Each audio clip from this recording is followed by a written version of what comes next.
Hello नमस्कार, मैं हूं दीपक और आप देख रहे हैं डीएसके टॉक्स 2.0। बिग बॉस 15 का आज का एपिसोड भाई थू थू एकदम एकदम आ थू वाली ये जो चालीसा इन लोगों ने आज पढ़ी है।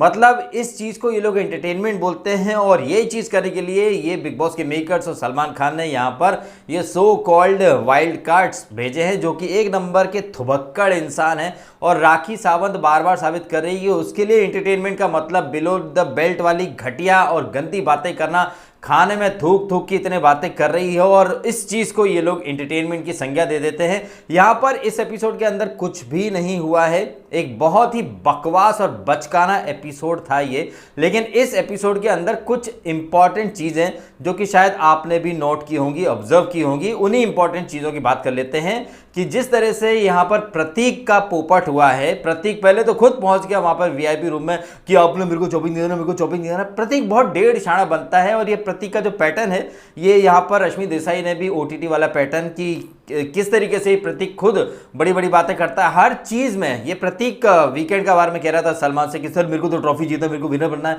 प्रतीक ऐसी चीप और चिंदी हरकतें करके तुम विनर कभी जिंदगी में नहीं बन सकते। तुम चाहे कितनी भी बार कोई सा भी रियलिटी शो करो, तुम्हारा पैटर्न यही रहता है, खुद जाकर उंगली करते हो और फिर बाद में विक्टिम कार्ड खेलने लगते हो। यहाँ पर वीआईपी रूम में जाकर वो बोलता है कि मेरे को चॉपिंग दे दो, चॉपिंग दे दो, चॉपिंग दे दो। और यहाँ पर रश्मि ने साबित करा कि भैया वो इतनी भी बेवकूफ नहीं है जितना कि प्रतीक समझ रहा था। प्रतीक ने तेजा को तो चला दिया था जेल जाने वाली टास्क में कि हाँ मेरे को जेल जाना है, मेरे को जेल जाना, मेरे को जेल भेज दो। और वहां पर ये खुद को इंटेलिजेंट बोलने वाली तेजा एक नंबर की बेवकूफ साबित हो गई थी और प्रतीक के बुने जाल में फंस गई थी। लेकिन यहां पर रश्मि देसाई ने मतलब प्रतीक की दाल नहीं गलने दी और प्रतीक जो कि कह रहा था चॉपिंग दे दो, चॉपिंग दे दो, जैसे ही रश्मि ने बोला कि नहीं अब तू लंच डिनर सारी चॉपिंग करेगा, अरे 10-15 लोगों की चॉपिंग मेरे से नहीं हो पाएगी, चॉपिंग ऐसे नहीं होगा, ऐसे नहीं होगा। मतलब अपने ही बुने जाल में यह प्रतीक बुरी तरह से फंस गया। एक चीज और आपने यहाँ पे बड़े ही अच्छे तरीके से बगैर कोई रॉकेट साइंस लगाए आपने अच्छे से देख ली होगी कि जिस तरह से प्रतीक ने बटर चोरी का इल्जाम लगाया राजीव अडातिया के ऊपर और जिस तरह से ये लोग बुली कर रहे थे। प्रतीक देखिए अगेन वही बात बोलूंगा कि चिंदी हरकतें करता है, खुद बुली करता है और बाद में खुद विक्टिम कार्ड खेल लेता है। लेकिन यहां हमने देखा कि राजीव की बहन राखी सिस्टर शमिता शेट्टी के सामने ऑलमोस्ट सारे ही लोग ये राखी प्रतीक मतलब जिस तरह से घटिया तरीके से चढ़ रहे थे राजीव के ऊपर, शमिता ने एक बार भी स्टैंड नहीं लिया। जस्ट इमेजिन यही चीज अगर प्रतीक की जगह और राखी की जगह उमर होता तो शमिता एक सेकंड नहीं लगाती और अपने भाई का स्टैंड लेने के लिए कूद पड़ती। लेकिन प्रतीक ने राजीव को बटर चोर बोला, राखी बार बार बोल रही है कि तू रोटी में थूकता है, खाने में थूकता है। और जिस तरीके से चढ़ रहे थे राजीव के ऊपर, यहां पर अगेन उमर ने एक थोड़ा सा स्टैंड लिया। लेकिन शमिता जो कि सिस्टर है, राखी सिस्टर है इसकी राजीव की, वो वहां अंदर बेडरूम में पूछती कि क्या मैं इस चीज में अंदर आऊं, क्या मुझे आना चाहिए। अरे भाई आप उसकी बहन हो, सॉरी शम्मो देवी को भाई बोल दिया, शम्मो देवी अब तो महारानी है भैया, कोई और करता है। जैसे कि उमर के लिए तो आप एकदम से टूट पड़ती हो कि उमर की हिम्मत कैसे हो गई बदतमीज लहजे में बात करने की। लेकिन यहां आपके राखी ब्रदर के ऊपर सब चढ़ रहे हैं, उसे क्या क्या नहीं बोला जा रहा है और आप वहां बेडरूम में पूछ रहे हो कि क्या मुझे इस मैटर में आना चाहिए। तो ये यहां दोगलापन और सेलेक्टिव अप्रोच हमें शमिता शेट्टी का दिखाई दिया। यहां पर हम जरा वीआईपी जोन के लोगों की भी बात कर लेते हैं। कहीं कीट और कहीं का रोड़ा वाला सीन चल रहा है। हमने यहां पर देखा कि राखी सावंत जो कि बार बार कह रही थी कि पिछले सीजन में किसी और से चिपकती थी या उनका पति है, क्या आपने राखी सावंत को अपने इस मुंह बोले पति से चिपकते हुए देखा? हमने तो नहीं देखा।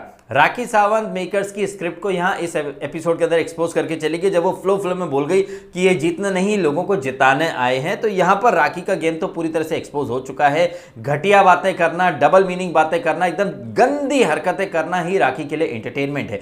राखी यहां पर करण और तेजा को टारगेट करने आई है, ये तो क्लियर हो चुका है। राखी का जो सो कॉल्ड मुंह बोला हस्बैंड है वो यहां पर बार बार उमर से फाइट पिक कर रहा है और हम जो कल के एपिसोड में चीजें देखेंगे कि किस कदर राखी और ये राखी का मुंह बोला पति कैसे दोगलापन दिखा रहे हैं। और राखी का पति तो ठान के आया है कि उसे उमर से पंगा लेना ही है। खाम में बेगानी शादी में अब्दुल्ला दीवाना बनकर के वो राखी का मुंह बोला पति यहां पर उमर को टारगेट करने की कोशिश कर रहा है, जबरदस्ती में पंगा ले रहा है। और अगर हम रश्मि की बात करें तो रश्मि अभी गुड टर्म्स में शमिता के साथ, उमर के साथ भी अच्छी बॉन्डिंग है और रश्मि प्रतीक को बिल्कुल पसंद नहीं करती। वहीं रश्मि की एकदम खासम खास डम्बोलीना जो कि आज जो लाइव फीड में जो टास्क हुई है, डम्बोलीना अपने डम्ब अवतार में वापस से पहुंच चुकी, जो कि हम कल देखेंगे। बेहद ही ब्रेनलेस डम्बो बफेलो है ये डम्बोलीना। ये यहाँ पर प्रतीक को पसंद करती है। आप देख लीजिए भाई कि डेवोलिना और रश्मि एकदम खासम खास दोस्त हैं, लेकिन इनकी सोच कितनी अलग है। डेवोलिना को प्रतीक पसंद है, शमिता बिल्कुल पसंद नहीं है। रश्मि देसाई को शमिता पसंद है, प्रतीक बिल्कुल भी पसंद नहीं है। डम्बोलिना क्या एक्सक्यूज दे रही थी कि जब खाना बनाते हैं, मतलब प्रतीक को डिफेंड करने के लिए ये लॉजिक दे रही थी कि जब लोग खाना बनाते हैं तो ऑब्वियसली थूक उड़ता ही है।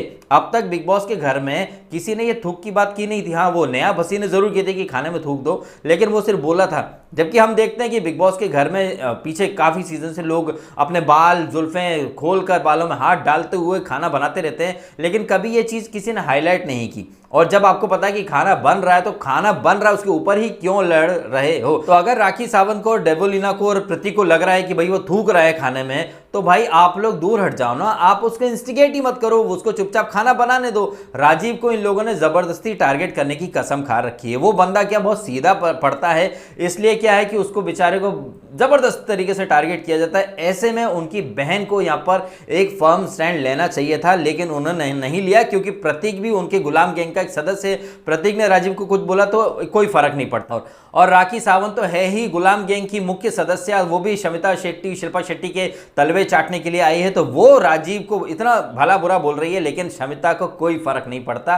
तो यहाँ शमिता का दोगला चरित्र और उसका घमंड देखो। जब वो रश्मि से बात करी थी वॉशरूम एरिया में कि 8 वीक से मैं यहाँ टिकी हूं, जनता ने बचाया। भाई किस मुंह से इतना जबरदस्त झूठ बोल लेती है तुम, जनता ने बचा? अबे तुम्हारे मिनिमम गारंटी कॉन्ट्रैक्ट होते हैं, जनता ने। भाई कि वो सलमान चूतिया बनाता है, जनता निकालती है, जनता ये करती है, जनता ने ही सबको आगे बढ़ाया। और ये शमिता भी उसी कैटेगरी में झूठ बोलती है। कई बार मैं सोचता हूं कि यार क्या मतलब, कौन है ये लोग और कैसी इनकी अपब्रिंगिंग की इतना झूठ कैसे बोल लेते हैं। लेकिन फिर मैं अपने आप को दिलासा दे देता हूं कि कोई बात नहीं भाई, जनता सब देख रही है। और कुछ तो वजह है कि 2009 में ये शमिता शेट्टी बिग बॉस में एज ए कंटेस्टेंट बन के आई थी, और अब तकरीबन 10-11 साल बाद वापस से कंटेस्टेंट बन के आई है। तो शमिता शेट्टी खुद साबित कर रही है कि 25 साल की वो पीपड़ी बजाती है। वो आज से 10-11 साल पहले भी बिग बॉस में कंटेस्टेंट बन के आई थी और 10-11 साल बाद भी कंटेस्टेंट बन के आई है। तो कोई ग्रोथ लाइफ में उसकी हुई ही नहीं है, और ये शमिता शेट्टी इतना घमंड लेकर के चलती है।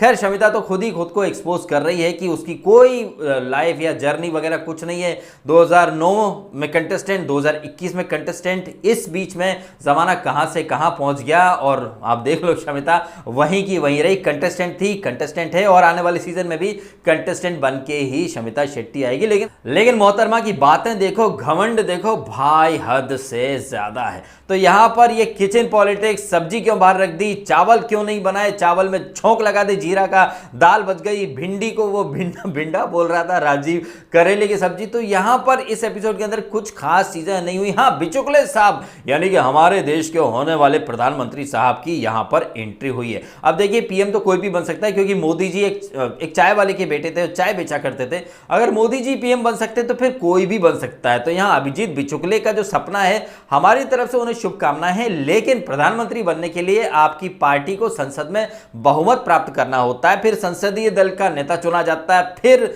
जो पार्लियामेंट की जो प्रोसेस होती है उसके तहत आप प्रधानमंत्री पद के एक नेता चुने जाते हैं। अपने जो आपकी पार्टी होती है, पार्टी के लोग आपको नेता चुनते हैं, लेकिन आप तो कोई चुनाव जीते ही नहीं हो। तो 2024 का टारगेट आप लेकर के चल रहे हो। तो मोदी जी बोल रहे हो कि हम क्या करें भाई, जॉब छोड़ दे क्या अगर तू प्रधानमंत्री बनने वाला है। तो बिचुकले जो है वो एक आइटम है, राखी सावंत का मेल वर्जन उसको, और थोड़ा सा संस्कारी वर्जन उसको आप कह सकते हैं, क्योंकि राखी सावंत बहुत बिलो द बेल्ट वाली हरकतें करती है। अभिजीत बिचुकले इतना बिलो द बेल्ट नहीं जाता है, लेकिन हाँ, ये मूडी इंसान है, इसका शॉर्ट टेम्पर वाला गुस्सल इसका व्यवहार है, और अतरंगी बातें तो ये कैसी करता है तो आपने इस एपिसोड के अंदर देख ही लिया है। एंट्री होते सही अपने वो सतारा के कंदी पेड़ है, वो अपनी जो स्वीट शॉप है उसका प्रमोशन भी कर रहा है। साथ ही साथ सरकार को पलंग चाहिए उमर वाला। उमर ने स्ट्रेट फॉरवर्ड तरीके से मना कर दिया, वीआईपी शीआईपी गए भाड़ में, मैं अपना पलंग शिफ्ट नहीं करूंगा। मैं जब 9 वीक की जर्नी है इसी पलंग पे रहता हूं, इसी पलंग से बाहर जाऊंगा। यहां पर प्रतीक और ये राखी का हस्बैंड, इनको जबरदस्ती में बेगानी शादी में अब्दुल्ला दीवाना बनना है। और ये बार बार राजीव नाम आ रहा है, ये राखी का मुंह बोला हस्बैंड जबरदस्ती में फाइट पिक कर रहा है। इसको दूसरे की रिलेशनशिप के बारे में बहुत ज़्यादा मतलब पंचायत करने की आदत है कि प्यार तो ये भी करते हैं लेकिन ये चिपका चिपकी, हाँ ये चिपका चिपकी जो ये करती है तेजा, हमने यहाँ भी देखा कि वो अपने हाथ से उसको खाना खिला रही है। क्या करण में इतनी ताकत नहीं है कि वो अपने हाथ से खाना खा सके? ये लोग चिपकम चिपकी बहुत ज़्यादा करते हैं। बट ये चीज़ जो चिपकना और ये आलिंगन करना, ये राखी का पति बोल रहा है। आई थिंक राखी का पति should be the last person जो ऐसी बातें करे, क्योंकि राखी सावंत तो दूसरों के पतियों से चिपकती थी। तो शुभ बोले तो बोले चलनी क्यों बोले जिसमें खुद 50 छेद। तो यहाँ राखी सावंत ने एंटरटेनमेंट के नाम पर इरिटेट किया है राजीव को। जिस तरह से ये लोग बुली कर रहे थे, लेकिन करण उमर ने जिस तरह से राजीव को थोड़ा सा एक साथ दिया, सपोर्ट किया कि भाई तू डटे रहे, खाना तू ही बनाएगा, इन लोगों को नहीं पसंद तो ये लोग ना खाएं। तो राजीव, उमर और करण अभी मुझे अच्छे जाते लग रहे हैं। निशांत भी थोड़ा बहुत सही ही गया, लेकिन प्रतीक अगेन वही चिंदी मोड में आ चुका है। प्रतीक का सेम पैटर्न है, उंगली करना, फिर बाद में विक्टिम कार्ड खेलना और खुद जाकर के ओवर स्मार्ट बनने की कोशिश करना और फिर औंधे मुंह गिर जाना तो फिर चीखना चिल्लाना। इस तरह का खेल खेल के प्रतीक खुद को लूजर मेंटेलिटी का इंसान साबित कर रहा है। ये ऐसे लोग कभी विनर नहीं बन सकते। आप चाहें तो ये बात लिख लीजिए, लिख करके ले लीजिए या इस वीडियो को रिकॉर्ड कर लीजिए। प्रतीक कभी जिंदगी में कोई रियलिटी शो नहीं जीत सकता। ये बात मैं आपके सामने डंके की चोट पर बोल रहा हूं, आप ये बात लिख कर ले लीजिए मेरे से कि प्रतीक जिंदगी में कोई रियलिटी शो नहीं जीत सकता। ये बिग बॉस तो दूर की बात है उसके लिए। राखी सावंत, सुरभि राणा और ये इस टाइप के जो नल्ले कैरेक्टर होते हैं ना, ये प्रतीक सहजपाल उनकी कैटेगरी का कंटेस्टेंट है और ऐसे कंटेस्टेंट कभी कोई रियलिटी शो कभी नहीं जीत सकते। बातें मतलब इसको प्रतीक सहजपाल को, जैसे यहां पर बिग बॉस 15 के अंदर जय भानुशाली को खाली बर्तन बोला गया था, वहां पर बिग बॉस ओटीटी में शमिता और इनके जो वुड बी हस्बैंड है राकेश बापट, इन्होंने इनको प्रतीक को खाली घड़ा खाली बर्तन ही बोला था। और ये खाली बर्तन है प्रतीक बहुत ज्यादा बजता है।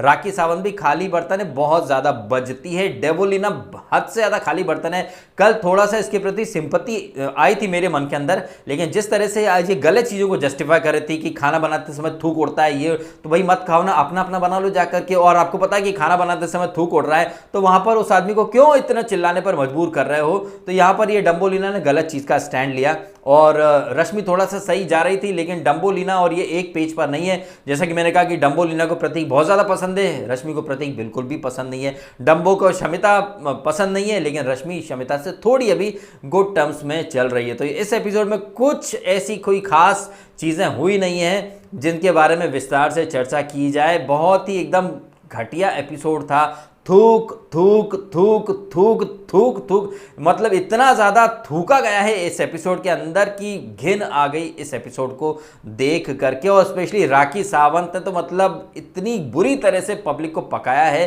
कि मतलब राखी सावंत के मुंह पर थूकने का मन करता है कि आज थू है राखी तेरे ऊपर। इस कदर ये इरिटेट कर रही है। मेकर्स को ये इरिटेट करने वाले लोग वीआईपी लगते हैं, एंटरटेनर लगते हैं, चैलेंजर लगते हैं।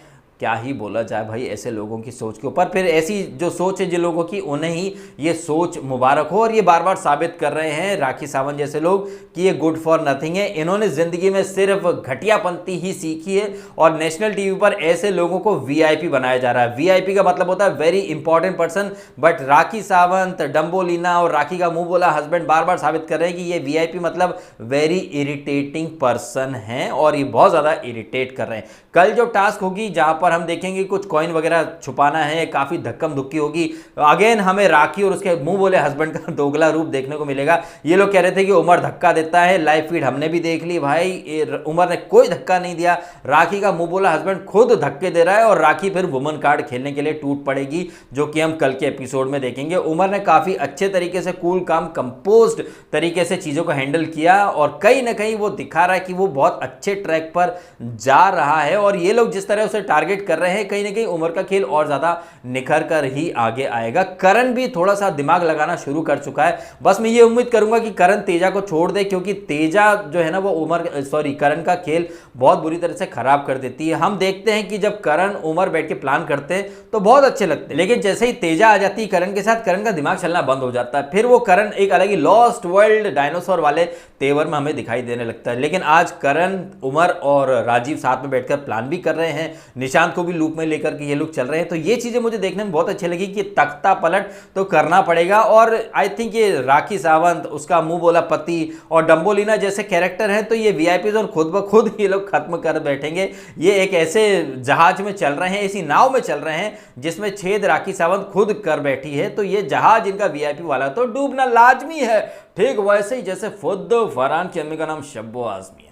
तो इस एपिसोड में कुछ खास चीजें नहीं थी, बस बहुत ज्यादा थूकम थाकी और डम्बोलिना का डम्ब अवतार, राखी के मुंह बोले हस्बैंड का जबरदस्ती में फाइट पिक करना, उमर का एकदम स्ट्रेट फॉरवर्ड अंदाज में जवाब देने की पलंग नहीं देना तो नहीं देना, और तुझे क्या तेरे वीआईपी स्टार दोनों को उठा करके फेंक दूंगा, खाम खाम में पंगा मत ले। और जिस तरह से आप देख रहे हैं कि राखी सावंत खुद साबित करे कि ये जो पति लेकर आई है ये पति नकली है, क्योंकि राखी सावंत जितना अभिनव शुक्ला से चिपकती थी आई थिंक उसका 1% भी अपने इस मुंह बोले पति से नहीं चिपक रही, जबकि राखी सावंत तो कह रही थी कि चिपकना है चिपकना है। हम देख रहे हैं दोनों मियां सो कॉल्ड मियां बीवी के बीच में 2 गज की दूरी और बहुत ज्यादा है जरूरी वाला सीन हमें देखने को मिल रहा है। राखी का पति खुद को बहुत जबरदस्त आईक्यू वाला बोल रहा है, जबकि मुझे तो वो एक नंबर का घन चक्कर लग रहा है। मैं इसमें डांस क्लास भी दे रहा था कि लगा लूं जब लिपस्टिक तो डांस करेंगे, और इस तरह की अफलातूनी चीजें वो कर रहा है। मुझे तो कहीं से कहीं तक वो फॉरेन रिटर्न नहीं लग रहा है, ऐसा लग रहा है कि कोई बी ग्रेड भोजपुरी पिक्चरों का सस्ता सा एक्टर उठा करके ले आए। वैसे भी राखी सावंत भी,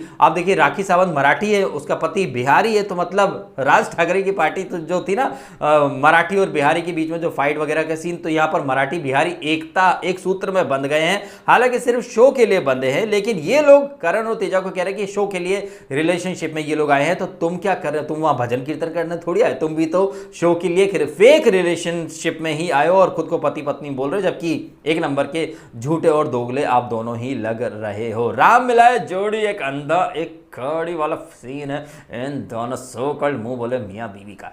क्या लगता है आपको, कमेंट करके जरूर बताइएगा। और यदि आपको ये वीडियो अच्छा लगा है तो वीडियो को लाइक भी करें, कमेंट भी करें, शेयर भी करें और करें सब्सक्राइब डीएसके टॉक्स को यदि आपने नहीं किया तो। आपने समय निकालकर ये वीडियो देखा, आपका बहुत बहुत धन्यवाद। Thank you the so the much, thank you.